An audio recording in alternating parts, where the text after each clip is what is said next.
first Zelda game was Zelda Minish Cap, because it explains the origin of Zelda's hat. Not that we really need to know that his hat was once a bird. Well, I don't really know why, but it's the first game.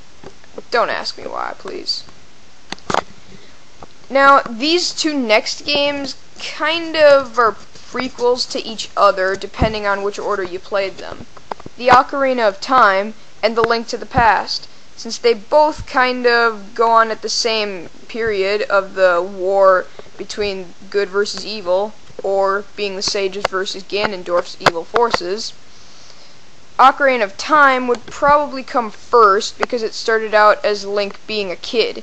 Link to the Past also started out as Link being a kid, but who cares? It's just a game. In the Ocarina of Time saga would be Legend of Zelda Majora's Mask.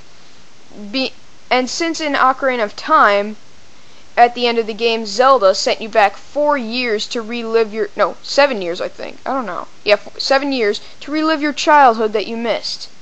Majora's Mask is a sequel to Ocarina of Time when Link is young. Now, this next game is really the most debated. The sequel to Majora's Mask would be Twilight Princess.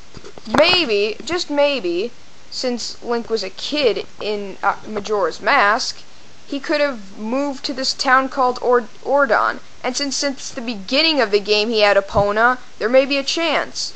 Now back to Link to the Past. The sequel to Link to the Past would be Link's Awakening. Because, don't ask me why. Now after Link's Awakening, there are two games that really are the worst part of the timeline. Legend of Zelda Oracle of Seasons and Legend of Zelda Oracle of Ages. These two, I don't really know where they fit in the timeline because they both are practically the same. Now, after the Link to the Past saga, since Link to the Past was a prequel to the original, well, the next game would be the original. Well, it was where it all started, and the biggest adventure yet is Link. Now, after Zelda was Zelda 2, The Adventures of Link. That's kind of a no-brainer.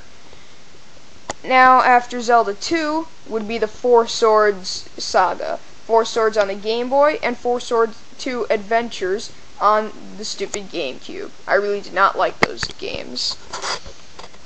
Now, the end of the timeline would be the Wind Waker era. Since at the end of Wind Waker, Hyrule was flooded, it could have made sense. I mean, if any other game was after that, there would have been history of it being unflooded. And of course, after Wind Waker, since it's on the same island with the same people and the same whatever, is the Phantom Hourglass. Practically my least favorite game of all on this timeline. Now you may be asking, what about the other games, like the ones on the Philips CDI, kind of like Legend of Zelda Wand of Gamelon? Well, my friends, the explanation is easy. That game sucked. There was also a cartoon series practically the same, but, you know, Link was kind of, well, you wouldn't want me to say, would you? Whatever. Alright, well, I finally solved the timeline, and this thing is off my chest. Have a nice day.